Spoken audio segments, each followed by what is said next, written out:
उड़ना है तो आसमान ढूंढो, भीड़ से अलग अपनी पहचान ढूंढो। असली उड़ान वही है जिसकी असली पहचान है।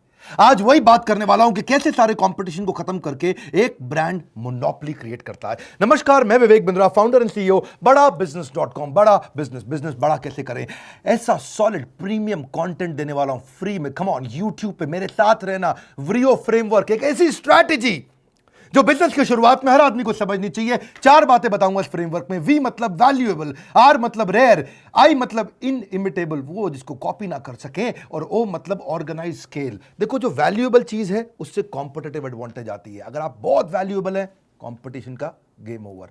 और अगर आप रेयर हैं तो ब्लू ओशन हो गया है जी, कोई और जाइएगा नहीं वहां पे, क्योंकि रेड ओशन में सारे लड़ रहे हैं और ब्लू ओशन में आप अकेले पूरे मार्केट को कैप्चर करते जा रहे हैं। इनइमिटेबल, इमिटेबल मतलब कॉपी कर सके, इनइमिटेबल मतलब कुछ ऐसा हो जाए कि कोई कॉपी ना कर पाए, उसको बोलते हैं। अगर कोई कॉपी ना कर पाए तो लॉन्ग टर्म एडवांटेज।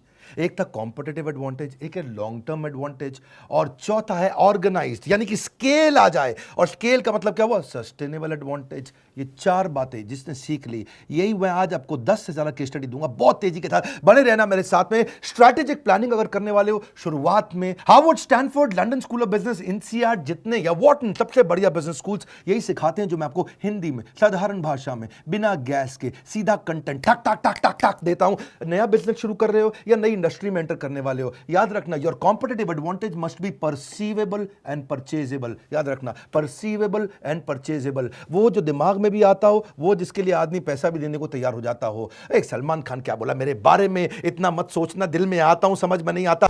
मेरे बारे में इतना मत सोचो, मैं दिल में आता हूं, समझ में नहीं। नॉनसेंस। दिल में भी आना चाहिए, समझ में भी आना चाहिए, जेब में भी आना चाहिए। मेरी बात समझ लीजिए। परसीवेबल, परचेजेबल। देखो, वैल्यूएबल क्या होता है? व्रियो पे चलते, जरा व्रियो समझो। VRIO, वी मतलब वैल्यूएबल। इतना वैल्यूएबल कर दो सामने वाले के लिए प्राइस बहुत कम हो जाए, या उसकी कस्टमर वैल्यू बहुत बढ़ जाए, या वो आदमी बल्क में, आप बल्क में खरीद लें। आपके रिवॉर्ड रिकॉग्निशन ऐसे होने चाहिए, अवार्ड ऐसे होने चाहिए कि बहुत वैल्यूएबल हो जाए। आज प्रोडक्ट वैरायटी से भी वैल्यूएबल हो जाता है बहुत। जरा बात समझो, या तो दूसरे से अच्छा कर लो या दूसरे से अलग कर लो। कैसे करोगे जो कस्टमर को पसंद आ जाए? परसीवेबल, परचेजेबल, इसको बोलते हैं वैल्यू।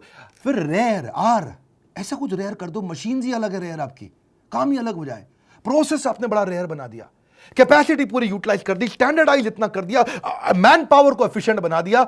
अगर देखो, बात सुनो, अगर कॉम्पिटिटिव एडवांटेज नहीं है तो कंपटीशन में आने की कोशिश भी मत करना। If there is no competitive advantage, there is no fun in being like everyone else. हर एक की तरह काम करने का कोई फायदा नहीं है।